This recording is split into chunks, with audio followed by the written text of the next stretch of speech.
টান দাও।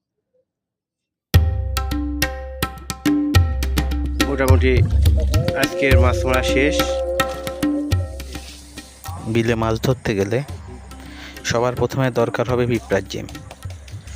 আমরা গাছ থেকে পিঁপড়ার ডিম সংগ্রহ করে নিচ্ছি।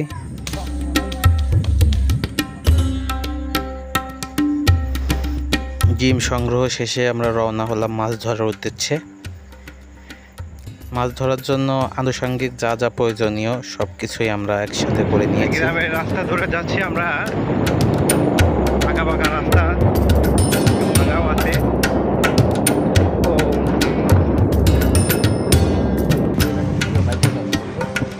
এই যে মাটির রাস্তা, এই যে আমাদের নৌকা। এই নৌকা নিয়ে ওই যে বিলের মাঝখানে যাব। আমরা মাছ ধরার পূর্বেই স্থানীয় একজন ব্যক্তির কাছ থেকে নৌকা ম্যানেজ করে রেখে দিয়েছিলাম। আপনারা দেখতে পাচ্ছেন কত সুন্দর একটি বিল। আমরা একেবারে বিলের মাঝামাঝি চলে যাব, সেখানে নাকি মাছ পাওয়া যাচ্ছে।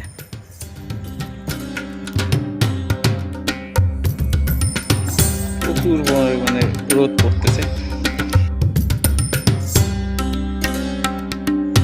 আমরা প্রচণ্ড রোদ অপেক্ষা করেই বেরিয়ে পড়লাম।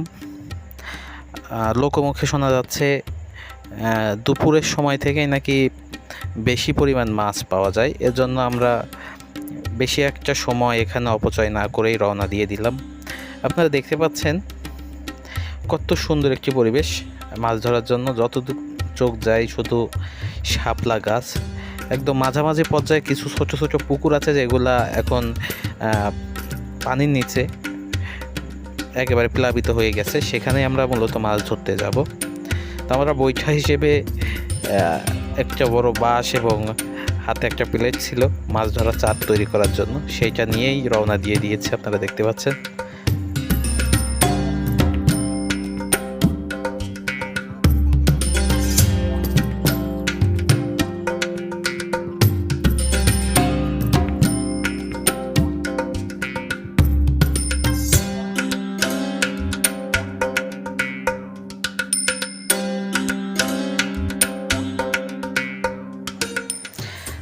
যেতে যেতে খেয়াল করলাম আমাদের রাস্তার পাশ দিয়ে, যে রাস্তা দিয়ে আমরা নৌকা চালাচ্ছি তার পাশ দিয়ে অনেকেই ছোট মাছ ধরার জন্য জাল পেতে রেখেছে।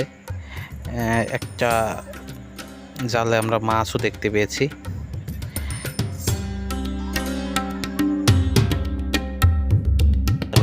তাই না? এটাই গ্রামীণ পরিবেশ।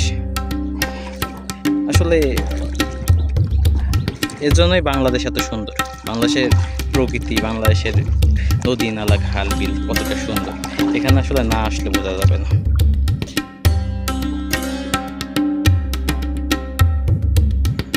যেতে পথে দেখতে পেলাম কিছু মানুষ পানির ভিতর নেমে মাছ ধরছে। তারা অনেকটা মাছ পেয়েছে, এরকম অনেকের সাথেই দেখা হয়েছে। চারদিকে তাকালে অনেককেই দেখতে পাচ্ছি আমরা। তো আমরা সামনের দিকে চলে যাই, আমরা একটা জায়গা নির্ধারণ করব। আমরা খাইরুল ভাইয়ের স্পেশাল চার।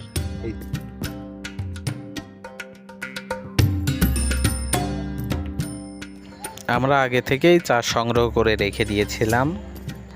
এই চার বাজার থেকে কেনা। খাইরুল ভাই নামে একটা ব্যক্তির কাছ থেকে আমরা এই চারগুলা সংগ্রহ করেছি আমাদের স্থানীয় বাজার থেকে। তো আমরা একটা জায়গা নির্ধারণ করেছি, আপনারা দেখতে পাচ্ছেন। এখানে চার ফেলে দেখি মাছ আসে কিনা। সার করা হয়ে গেল, দেখেন আমরা এখানে বসছি। ওই যে দূরে কিছু সংখ্যক মানুষ মাছ ধরতে।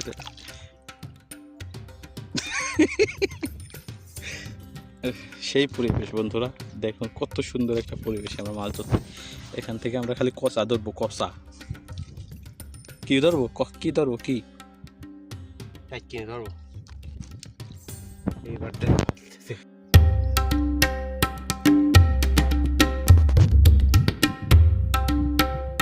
আর বেশি অপেক্ষা না করে বড়শি ফেলে দিলাম। বড়শি ফেলে কিছু সময় অপেক্ষা না করতেই আমরা কিছু সংখ্যক মাছের টান দেখতে পেয়েছি। তো এখানে প্রচুর পরিমাণে পুঁটি মাছ এবং টাটকিনি মাছ, আমাদের স্থানীয় নামে টাটকিনি মাছ নামে এটাকে, আপনাদের এলাকায় কে কী নামে এটাকে আপনারা চাইলে কমেন্টে মেনশন করতে পারেন। এই মাছগুলা প্রচুর পরিমাণে পাওয়া যাচ্ছে এখানে। আর ছোট ছোট পোনা মাছ পাওয়া যাচ্ছে।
অল্প কিছু সময় আমরা মাছ ধরতে পেরেছিলাম, এরই মধ্যে সন্ধ্যা হয়ে এসেছিল। অল্প কিছু সংখ্যক মাছ পেয়েছি, পরবর্তীতে আবার আসবো, এসে আপনাদেরকে দেখাবো। এখানে বড় মাছও পাওয়া যাচ্ছে, সেগুলো পরবর্তীতে দেখাবো।